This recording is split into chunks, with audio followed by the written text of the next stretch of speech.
Yeah, you've got 2 minutes. 2 minutes. Aside from that. So Paul, how proud are you of your award tonight? Delighted. I mean, the wonderful things. Everybody loves to be recognised for what you do, but obviously this particular event, the Blacklist, is one that's very close to my heart. It's a wonderful celebration of all the great work that goes on from the grassroots and the community right the way to the top of the tree. So I'm over the moon. And how significant are the Blacklist? They grow from year to year? Yeah, it's incremental. I think it's important to note, we are a minority sort of statistically, numerically, but it's a growing situation. And I think it's a wonderful celebration of all the great work that people's done at all levels of the game. And because ultimately the game is diverse, it's very inclusive. So it's wonderful for this to be inclusive. And obviously that's been reflected in the numbers tonight, the outcomes, and the very positive vibe. And you provided an inspiration for your playing career. Who were your idols when you were growing up? I'm not sure if I provided inspiration, but I mean, many of my idols have been what I've seen tonight. Players like Brian Steen in particular, Luther Blissett, Ricky Hill. They were great people, great individuals, great talent, great people that sort of rode excellence in the midst of adversity. And really, I call them the godfathers of football. And can the work that goes on at community and grassroots level ever be truly measured and evaluated? Of course it can, because I think at the end of the day, you've got to look at the top level. 25% of the players of the game are black. Now what we need now, there's underrepresentation in the boardrooms, in the administrative sector, in the coaching, in the management, and then grassroots. But there's a movement, it's growing, the game is going, they're recognised. Equality of opportunity is a very important thing, regardless of race, colour, creed, religion, gender, disability and sexuality. Equality of opportunity is a fundamental human right. It's no privilege. So we're kind of growing and we're moving, and I think there's been some fantastic work to date, but there's more to come. Could you say a few words about Keith Alexander, please? Oh, Keith. You've got 20 minutes? You've probably run out of film.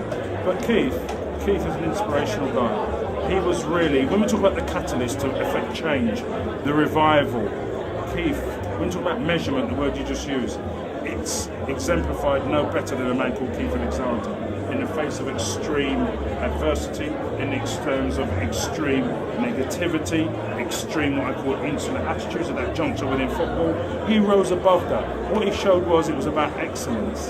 Excellence, not positive discrimination, excellence, engagement, relationships.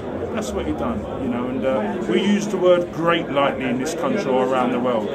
He was only not a great man, but left behind a great legacy and made a great contribution. And how important is black and ethnic representation in our World Cup?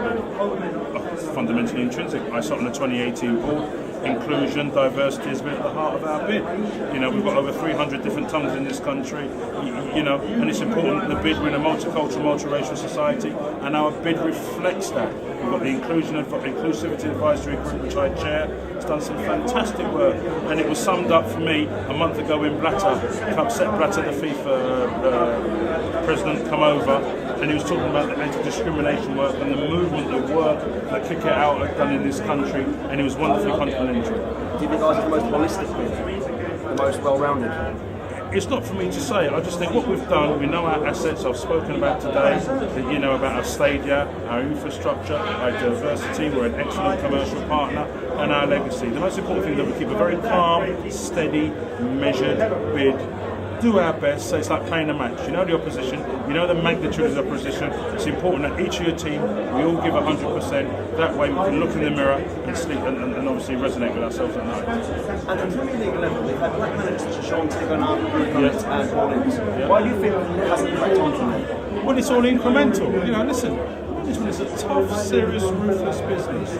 There have been some great role models, and hopefully these guys, they've served the game fantastically well, wonderfully well. Listen, look what football was like in the 70s and the 80s. We are now in 2010.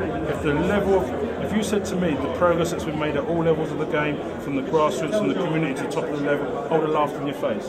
It's been steady, it's been incremental, there's bigger challenges ahead, but they're challenges that we can move on, and I really feel that we can challenge. And just one more final question, please. How important is it to get more black faces and ethnic faces in the boardrooms of clubs around the country? I think it's important because in the day, there's nothing better than a diverse workforce. I was talking about it last night in an event with Elliott, and I'm saying, there's wonderful complementary skills out there with women, with the disabled, with white, with black. Hey, we are in a very diverse, eclectic multicultural, multiracial society.